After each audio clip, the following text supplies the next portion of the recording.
Hello my darlings and welcome to a new Going for Gold reading vlog where I try to clear page-bound quests. Today we're doing botanical horror. This is described as creepy crawling vines, sentient mushrooms, or a killer forest. No matter what shape they take, plants and fungi play a main part in these horror novels. So as you can see, I only need to read one book to get the gold medal. I am not going for 100% completion in this one. I learnt my lesson last time. Because I borrow books from the library, I can't do vlogs within an allotted time because I just can't predict when those books are going to come in. So this one, I am just trying to get that gold medal. I only need to read one more book and I have a lot of options. So there is also DNF wiggle room. Let's go through the options and let me read my reviews for the books I have read for this quest already. Okay, so we're starting with What Moves the Dead by T. Kingfisher.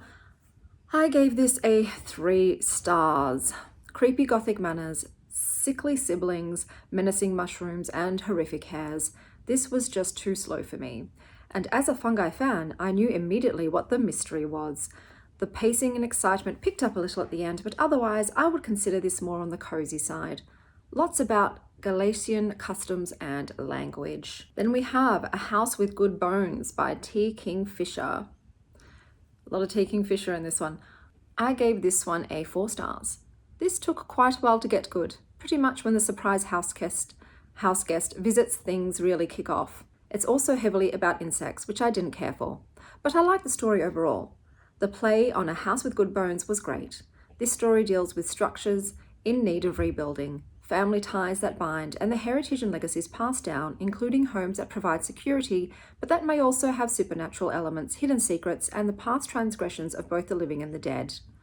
I did enjoy this one. Then we have Annihilation by Jeff Vandermeer. I gave this one a 3.25 stars. People go into the wild to examine something, and every time they do, weird stuff happens. On this 13th expedition, once again, things go awry. This book was very similar to Our Wives Under the Sea. If you like atmospheric, quietly creepy, and super ambiguous and inconclusive books, then you'll love this. But for me, I need more answers. So, the first book that is an option for me to read is Mexican Gothic by Silvia Moreno-Garcia. This is actually a book my bestie T wants me to read. So I absolutely will be trying this. My library does have it as well, so I can only try books that my library has. And what I'm going to do is I'm going to try one chapter of each of these books and decide which one I'm trying first. Hopefully that first pick will be the one I read to completion, but that's how I'm going to choose which I'm going to try first to get that one book to get the gold medal. Sorrowland by Rivers Solomon was a DNF for me. I recall this had religious stuff in it and I just was not in the mood. Then we have A Botanical Daughter by Noah Medlock. I gave this a 3 stars. 2 gay dads and their gay adopted daughters, plus murderous flora, gave gothic plants with lots of queer love, but it lacked emotional depth for me, and I found it dragged a bit. Then we have Don't Let the Forest In by C.G. Drews, which I did DNF. It was just very teen love, teen angst, and I'm too old for that stuff. But I did push through Hazelthorn by C.G. Drews. I gave this a 2.75, not even a 3, 2.75. For people who really love plants, yeah, it's just not for me. Then we've got The Bog Wife by Kay Chronister. I gave this a 3 stars. Old man and his 5 brainwashed kids have a codependent relationship with a bog. The 5 POVs was too much. There didn't need to be that many siblings. The writing was good, but the story wasn't super satisfying. House of Hollow by Crystal Sutherland. I gave this one a 4 stars. This was rather good. Super creepy and bittersweet, but it kept my attention. Must read something light to get rid of the webs this book spun. Is that my highest rated so far, or was it House of Good Bones? She's a Haunting. I've already marked it as reading because I got the audiobook of this. This is by Trang Tan Tran, and that is another one of the options, so I'm going to listen to a chapter of that. Briar Dark by S.A. Harlan, my library doesn't have. Same with Graveyard Shift by M.L. Rio, which I was very surprised about. I thought they would have that one, but they don't. And they also don't have They Bloom at Night by Trang Tan Tran. That's okay, because I've got She's a Haunting, so I can still sample that author. Okay, no, my favorite book in this quest is Swallowed by Meg Smitherman. She is my dirty girlie. 5 stars. Gives the phrase green thumb a whole new meaning. This is alien plant world smut. We've got Eat the Ones You Love by Sarah Maria Griffin. I think I DNF'd this one. Yeah, that was a DNF. That was a DNF. Then we've got Moonflow by Bitter Corella, which I have talked about a lot. This was a 3.5 stars. Welcome to the Pomogo Forest. No light, no Wi-Fi, no face. Our Hideous Progeny by C.E. McGill. My library also has, so I'll be trying that one as well. We've got Overgrowth by Myra Grant. Did I actually DNF this or did I actually read this in full? Oh, I didn't even leave a review. I think I DNF'd that one. Green Teeth by Molly O'Neill, I did read. So this one I gave a 3 stars. You're my girl, Jenny. The Ruins by Scott Smith. My library doesn't have this one, so I won't be trying that. Black River Orchid by Chuck Wendig. My library does have, so I'm going to try that one. The Ghost Woods by C.J. Cook. Don't got it, can't read it. Human Scars on Planet Skin by Effie Jo Shock. So I did DNF this one. This just wasn't for me. I think it was the writing style. The Sacrifice by Rin Chupeco.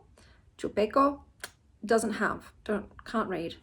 We've then got The Willows by Algernon Blackwood. That's obviously a DNF. Girl in the Creek by Wendy and Wagner. I did DNF. Predatory Natures by Amy Goldsmith. Unfortunately, can't get my hands on it. Your Blood, My Bones by Kelly Andrew. I did read. I remember this could have done with reading the other books in this author's collection. We've got a 3 stars. Childhood friends discover the deep dark woods demand blood. Woman returns to her family home to find her childhood friend chained up in the basement. She then slowly learns that she knew nothing, Jon Snow. This book is confusing AF. I still don't understand the magic system or what was going on. The romance is pretty tepid, but the writing was good enough that I finished the book. It could have been cool, but it felt messy and drawn out. Wilder Girls by Rory Power. I'm going to be trying. We've got Her Wicked Roots by Tanya Powell. I did DNF that one, I do recall. And same with Honeysuckle by Bar Friedman Tal, which got into plant sex girl doll territory, horny teen boy. So those are the books that I will be sampling. I actually have some now, so I will sample them and give you a rating. And whoever rates the highest based on the first chapter is the one I'm starting with. It's the magpies. Okay, so I just read Our Hideous Progeny. I'm going to give that chapter a 5 out of 10. I am not the biggest fan of Frankenstein, as in a monster that's created and probably turns against its creators and who's the real monster, that whole theme. And we start with Mary Frankenstein, and her and her husband have just brought a creature to life, and she's sort of recounting events to police. So yeah, not really that interested, to be honest, but it was fine. I'm just not a huge fan of the Frankenstein story. So on to the next. Okay, so I read Mexican Gothic. We start off with our main character who is at a party with her current beau. It's a dress-up party, and then she's summoned home to her father, and she's not happy about it. She's a bit of a socialite. They're very wealthy. Her father has said that she must go and check on her cousin Catalina, who is married to a man named Virgil. They know nothing about him. It was a super fast, what do they call it, gunshot wedding. And she has become ill. She's written letters that are disturbing. It seems to be maybe there's mental illness at play. She's talking about being poisoned by her husband, that there's ghosts walking through the walls. She's begging her cousin to come and see her. So she begrudgingly goes. She only goes because her father says that if she goes and checks on her cousin and, if need be, gets her removed from her husband's care, he will allow her to go to university proper. And that is what she wants. So it's okay. I will give it a 6 out of 10. So it is in the lead thus far. Maybe 6.5. Okay, I just read Black River Orchid. Starts with a father and daughter. We're in the daughter's POV. So it's a kid's POV, which I don't love. And the father's just come in holding a bundle of sticks. And he's like, our future's going to change, baby. Everything's going to be as sweet as apples. Because it's apple sticks. They're going to graft, I'm assuming, and have an orchid. It's scion wood, whatever that means.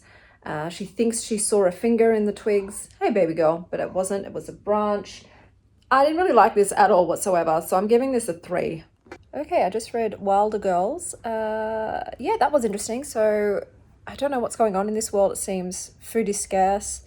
There's some girls that seem to be in some kind of boarding house. There was some sort of sickness that caused scales to erupt from their skin and their blood to go cold.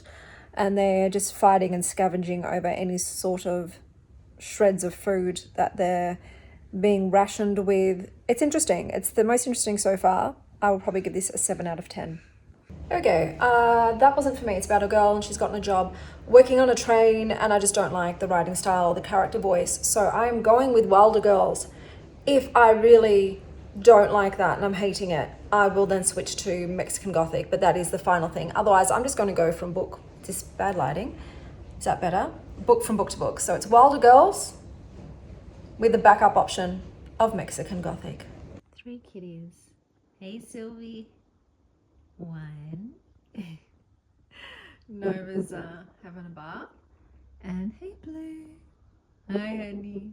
I am back with some updates. So Wilder Girls by Rory Power. This is about a group of girls who are stuck at an all-girls boarding school, and they've been quarantined because they are infected with this disease called the tox, and the government is not allowing them to leave, and they are severely rationing them, and the virus affects the girls in different ways. Some have metal pincers, some have boils that erupt. One of them has a fused shut eyelid. Everybody's different. Some of them do die, so they don't all survive. It mostly seems to target women more than men, but I think one of the girls' father was becoming inflicted and decided to just head into the woods, but they've now been barricaded in, although sometimes animals are able to hop the fence. I think the body horror in this was really gross. It was disgusting, but this book just wasn't for me. Yeah, it's teenagers. I just felt like it was silly. I felt like I had to suspend my disbelief. I was like, but why is this happening? And what is it? And why are they doing this? And yada, yada, yada. There was too many sort of plot holes I was poking my finger in. So I decided I'm going to go into Mexican Gothic because my bestie would absolutely love for me to finally read this book that she recommended to me a very long time ago. So Mexican Gothic, this is a creepy Gothic horror that is set in the 1950s in Mexico, and you have our glamorous socialite Noemi. I'm not even sure if that's how you pronounce that name, but she is sent by her father to the derelict mansion where her cousin Catalina resides with her husband because things are hella sketchy. Catalina ain't acting like herself and they need to get eyes on the situation. So she arrives and things are even worse than she suspected. The house itself does seem to be haunted. Everyone is hallucinating and there might be spora, fungi horror involved. So how did I feel about this book? So let's talk about the themes first. There was a lot about colonial exploitation going on. The family that owns this house are whites from England. They believe themselves to be superior. They used to be wealthy because they owned the silver mine, but a lot of their workers ended up dying due to this mysterious illness, and their family has fallen into, there's a word that you use when rich people are now not so rich, ill repute maybe, and they married Catalina. Well, Noemi suspects they married Catalina for her vast fortune.